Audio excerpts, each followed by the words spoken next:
9টার সময় মাদ্রাসা ছুটি হয়েছে। তারপর তার বাবা নিতে আসছে, নিমিতে নামাজের টাইম, তার বাবা নামাজ হইতে ঢুকছে। এই ফাঁকে দেয়া মসজিদের যে ট্যাঙ্কি, মসজিদের ট্যাঙ্কিতে তোমার বাচ্চা পড়ছে। পরবর্তীতে উড়ে হাসপাতালে নিয়েছে, পরে মারা গেছে। আর এটারে কেন্দ্র করিয়া পরে ওই যে মাদ্রাসার ছাত্রদের সাথে, শিক্ষকের সাথে, এলাকার সাথে একটা পরে আর একটা বিক্ষিপ্ত হাতাহাতি হয়েছে। এই নূর মোহাম্মদ, বড়বন মাদ্রাসার মুহতামিম। এখানে যে ঘটনাটা ঘটছে আর কি, এটা হলো আমাদের নুরানি বিভাগ, যেটা প্রথম শ্রেণীর ছাত্রদেরকে 12:30টার সময় ছুটি দেওয়া হয়। যে এই ছাত্রের অভিভাবক প্রতিদিনই এসে নেওয়া যায়, সেই মতে এদিনও আসছে, 12:30টার সময় আসছে। তা আমরা তো ছুটির পরে অজু এক্সচেঞ্জে শেষ করে আমরা নামাজে চলে গেছি। নামাজ শেষ হওয়ার পরেই সংবাদ আসছে যে 2টা ছেলে যে একসাথে পড়তো, ওই লোকের ওই এখন পাড়া থেকে আসতো। নাম কি? আব্দুর রহমান। ছেলের নাম কি? ছেলের নাম যে মারা গেছে মৃত ব্যক্তির নাম আব্দুর রহমান। না, বাবার নাম কি? মোশাররফ হোসেন। বাড়ি কোথায়? উত্তরাখণ্ড পাড়া। আচ্ছা, কি হলো পরে? ওখানে ওই বাড়ি থেকে একটা ফোন আসছে যে 2টা বাচ্চারা, একটা আসছে আর একটা তো আসেনি। আমরা বের হয়েছি, বের হওয়ার পরে দেখছি যে ছেলের বাবা ওখানে এই হাউজের পারে এখানে দৌড়াদৌড়ি করে সবাই গেছে। যাওয়ার পরে কেউ হয়তো সাহস পাইতেছিল না এখানে নামার জন্য, জায়গাটা তো চিপা ট্যাঙ্কের মুখ। আচ্ছা, ছেলের বাবা কি করে বুঝলো যে এখানে ছেলেটা পড়ে গেছে? সে ব্যাগ ট্যাগ কিছু পাইছে, দূরে থেকে হয়তো দেখছে, দেখার কারণে ওখানে গেছে। আচ্ছা, আপনারা কর্তব্যরত যে সকল শিক্ষকরা আছেন, মোতামিন সহ আপনি নিজে মোতামিন, আপনারা কতজন শিক্ষক এখানে আছেন? 26 জন। 26 জন। এই 26 জনের ভিতরে কারো চোখে পড়ে না ছেলেটা এখানে পড়লো? না, আমরা তো ছুটির পরে নামাজে চলে গেছি। নামাজ চলে গেছে? নামাজ চলে গেছি, ছুটি হয়েছে তো বাচ্চারা 12:30টায়। আমরা নামাজে চলে গেছি, তখন তার বাবাও আসছে, তার বাবার সাথে কথা বলছে নুরানি। নুরানি হুজুরের নাম কি? আমানুল্লাহ। এই তো এইটুকু আর কি। পরে তুইলা এখান থেকে হাসপাতালে নেওয়া হয়েছে। তারপর ডাক্তার কি বললো? ডাক্তার তো মৃতই বলছে। তার ভিতরে এর পরবর্তীতে একটা ঘটনা ঘটলো যে এখানে যে আপনাদের শিক্ষকদের সাথে নাকি এলাকাবাসীর একটু হয়েছে, মারামারি গন্ডগোল হয়েছে। এই বিষয়টা একটু বলুন, ক্লিয়ার করুন। এই বিষয়টা হলো মূলত বাচ্চারা উঠানোর পরে ওখানে পারে যারা ছিল, ওখানে ছাত্ররা ছিল, ছাত্ররা থাকার কারণে হয়তো মানে মসজিদের বারান্দা থেকে যারা দেখছেন ওনারা ভাবছেন যে তারা শিক্ষক, তারা উঠাইল না কে কারণে। আসলে তারা তো ছাত্র, আর কেউ সাহস পাইতেছিলেন না এখানে পেপার লাগে। এখানে প্রত্যক্ষদর্শী যারা ছিল, যে এখানে বাচ্চারা যখন পড়ছে বা দেখছে, অনেকেই ছিল, কিন্তু কেউ কিন্তু উঠায় না। তার মধ্যে আপনাদের শিক্ষকরা কিন্তু এখানে ছিল, তারা কেউ কিন্তু নামে না বাচ্চাকে উঠানোর জন্য। তো আমরা পরে গেছি, যারা শুরুতে গেছে ওই ছেলের বাবার সাথে, আমরা এলাকাবাসীর সাথে কথা বলছি যে ওনারা, আমরা পরে নিজেই নামছে। একজন বললো যে নাইমা বাচ্চাদের উদ্ধার করছি। উনি নামছে, যখন কেউ সাহস পাইতেছে না তখন উনি নামছে। আচ্ছা, এই বিষয়ে কি আপনাদের শিক্ষকদের ভিতরে কোনো গাফিলতি আছে কি মনে করেন? কোনো ত্রুটি আছে? যখন হয়ে যায়, ছুটি হয়ে গেলে তো এর ছাড়াও যদি ওই ছাত্র গার্জিয়ান যদি না আসতো, তাহলে এটার বিষয়ে হয়তো হুজুরা খেয়াল রাখতো। যেহেতু তার গার্জিয়ানও আসছে, তা আমরা তো নিশ্চিত হয়ে গেছি তার বাবার সাথে চলে গেছে, এরকম বিষয়। তাহলে এই বিষয়টা আপনাদের শিক্ষকের কোনো দায় নেই? আমাদের শিক্ষকদের আসলে তো ছুটি হয়ে গেছে, আমরা মাদ্রাসার ভিতরেও না, এখানে বাইর হয়ে যায় যখন। না, বিষয়টা যে আপনাদের মাদ্রাসার ভিতরে যে মেন হলটা রয়েছে, এটা উন্মুক্ত, মসজিদের মেন হল হোক, কিন্তু আপনাদের বাউন্ডারির ভিতরে, আমরা এটা জানিও না। এটা তো আপনার সেফটি ট্যাঙ্কির সেফটি থাকতে হয়, এই সেফটি ছিল না। এই বিষয়ে আপনার মতামত? এটা যারা মিস্ত্রিরা কাজটা করছে বা তারা এটা সেইভাবে হয়তো এটা ঢাকা রাখে না। আপনি বর্তমান মাদ্রাসা ছাত্র কতগুলি আছে? 500 মতো আছে। এই 500 ছাত্রের বেলায় ছোটো ছোটো বাচ্চারা, কোমলমতি বাচ্চারা এখানে লেখাপড়া করে, তাদের নিরাপত্তার বিষয়টা কি আপনাদের শিক্ষকদের বর্তায় না? হ্যাঁ, আছে অবশ্যই। ওই বিষয়ে আপনারা কতটুকু দায়িত্বশীল আপনারা? আমরা তো সচেষ্ট আছি, সর্বোচ্চ সচেষ্ট আছি, কিন্তু একটা এরকম একটা ঘটনা ঘটে যাবে বা আমাদের যদি এটা আমরা জানা থাকতো আমাদের শিক্ষকদের যে এখানে এই সেফটি ট্যাঙ্কিটা এভাবে করা আছে, এটা মুখ খোলা আছে, তাহলে আমরা মসজিদ কর্তৃপক্ষ বা মিস্ত্রি এটা না করলেও আমরা নিজেরা ইচ্ছা করে কিন্তু এটা করতাম। কিন্তু আমরা জানি না এটা বিষয়টা, এখান থেকে তো দেখাও যায় না এটা যে এখানে ট্যাঙ্কি আছে, বোঝাও যায় না। বাসা থেকে যখন আমি আলসাফা বেকারির সামনে আসি, তখন শুনতেছি যে আমাদের মাদ্রাসার এক ছাত্র মারা গেছে। কীভাবে মারা গেছে? পানিতে পড়ে। তো পানি ধরে মারা যাবে, আমাদের তো পরিবেশ নাই, আমাদের জানা মতো আমাদের উজুখানা করছি, সব কিছু গুছায় গেছে।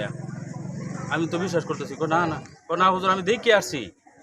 তখন তো আমি অবাক হয়ে গেলাম, দেখে আসছি মানে হুজুর এটা মসজিদের মানে ইয়াদ করে মারা গেছে। পরে বুঝলাম যে মসজিদ হতে পারে, তারা তো কাজ কাম করছে। মনে হয় যে আজকে 6-7 দিন হইতেছে বাস আছি, বাসটি সরাইছি। পরে আইসা হাইরে শুনি তো আসলে এই ঘটনা এমন। এটা তো আসলেও মানে সংরক্ষণ করা হয় নাই, কিন্তু আমাদের মাদ্রাসা যদি এই যে হুজুর যেটা বললো, যদি আমরা জানতাম তাহলে তো তারা না করলে আমরা নিজেরাও করতাম, এটা অবশ্যই করতাম। কেন কি আমাদের ছোটো ছোটো বাচ্চারা এদিক সেদিক ঘোরাফেরা করে আমরা জানি। আবার এই ছেলেটা যে মারা গেছে, এই ছেলে কিন্তু অনাবাসিক না, মাদ্রাসায় যে 24 ঘন্টা থাকে তা না, কিন্তু ছেলেটা হয়েছে অনাবাসিক। হুজুরা তার কাছে বুঝাই দিছে, তার আব্বা বুবা প্রতিবন্ধী, কথা বলতে পারে না। সমস্ত ছাত্ররা নিয়ে ইয়াতে নামাজে তো সর্বপ্রথম নুরানির পোলাপান বাইরে হয়েছে, তার মানে তার মতো বয়সে যারা 5-6 বছরের তারা বাইরে দেখছে যে এই ছেলে ভিতরে এই ঘটনা দেখছে। মানে হালকা মনে হয় যে মানে দম ছিল, মনে হয় দম সম্ভব। হুজুরা বললো, আমি তো আর ছিলাম না, দিনিতে মারা গেছে। এটা তো সাধারণ মানে মৃত্যুর কথাটা তো, ছেলে যে মারা গেছে এটা তো কেউ মানে কষ্টের যে একটা কথা, এটা কেউ আপনি বলতেছেন ছেলের বাবার হাতে বাবার কাছে দিয়ে দিছে, ওর আত্মীয় নিয়ে যা। আপনাদের কি একটা কর্তব্য ছিল না? আপনি বলছেন তার বাবার হাতে দিয়ে দিছে, তার বাবার হাতে দিয়ে দিলে ওর সন্তানটা বাড়ি করে দেবো গা। কর্তব্য ছিল 100%। দেখছে নামলো দেখছে কেন আগে কে দেখছে? আপনাদের না, ছোট ছোট বাচ্চারা দেখছে। এমন একটা বাচ্চা যদি দেখে হারিয়ে নামে পড়ে তো হেউ তো মরবে। তারপরে তো আপনারা গেছেন, আপনারা যাওয়ার পরে তো ওই ব্যক্তি উঠাইছে, ওখানে উপস্থিত থাকার পরে কিন্তু ওই ব্যক্তি আসছে। মারছেন কেন? মারার কারণ নাকি? মারছে কে? কে কাকে মারছে? এই যে ছাত্ররা বলে যে উঠাইছে তারে মারছে, তারে মারছে, যে উঠাইছে তারে মারছে। তাহলে এর কারণটা কি? আপনাদেরকে মারছে? হ্যাঁ, তাহলে এর কারণটা কি? খালি শুধু বলার মধ্যে বলছি যে আপনারা এত বড় বড় ইন্ধন আছে, হয়তো বা কাদের? শিক্ষকগণের হয়তো আছে, নাহলে মাত্র ছাত্ররা অতর্কিত ভাবে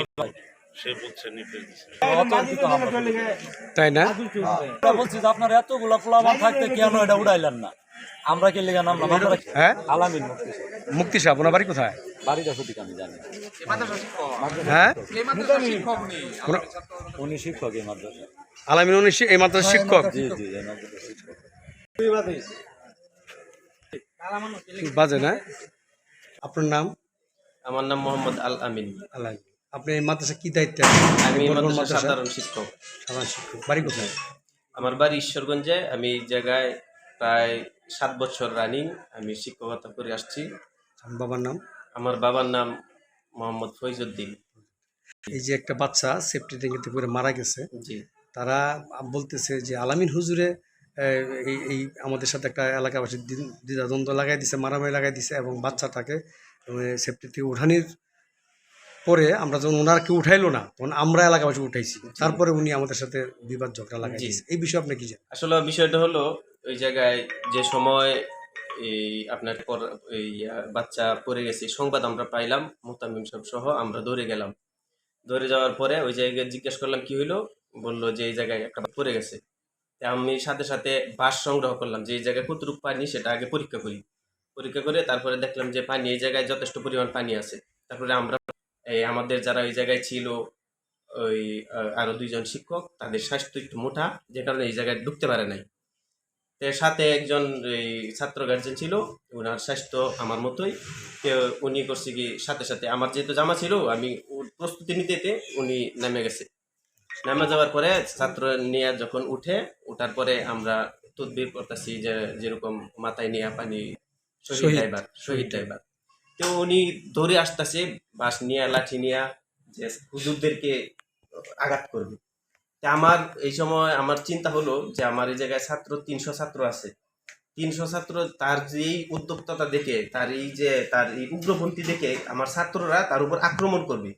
আমি এই জিনিসটা চিন্তা করে আমি ওনার হাত ধরে বললাম, আল্লাহর কসমকে বললেও কসম ভঙ্গ হবে না ইনশাল্লাহ, যে আমি হাত ধরে বলছি ভাই শুনেন, এটা সমাধান আছে, কিন্তু এখন আমাদের ছাত্র মারা গেল আর আপনারা হুজুরদেরকে মারতে আসতেছেন, এটা পরে সমাধান হবে, মুরব্বীরা বৈশাখ সমাধান করবে। এই কথা বলার সাথে সাথে তারপরে আমাদের আরেক হুজুর ছিল মুফতি মাসুম বিল্লাহ সাহেব, আমার পিছনে ছিল মুফতি মৌলানা মুক্তি। জি, তারপরে মুফতি মাসুম সাহেব ছিল। মাসুম সাহেবের উপর এলাকার কিছু ছাত্ররা, এলাকার কিছু লোক মানে হামলা করছে। সারা মাদ্রাসার ছাত্ররা দিকে এই যে একটা ইয়া শুরু হয়ে গেল। আমাদের এলাকাবাসীর উপরে আক্রমণ করার জন্য আপনার হুকুম করছে না এটা কি এখন- সত্য কিনা? এখন শুনেন না এটা সত্য কিনা একটু না বলুন। আমি হুকুম করি নাই, আল্লাহর কসম আমি হুকুম করি নাই।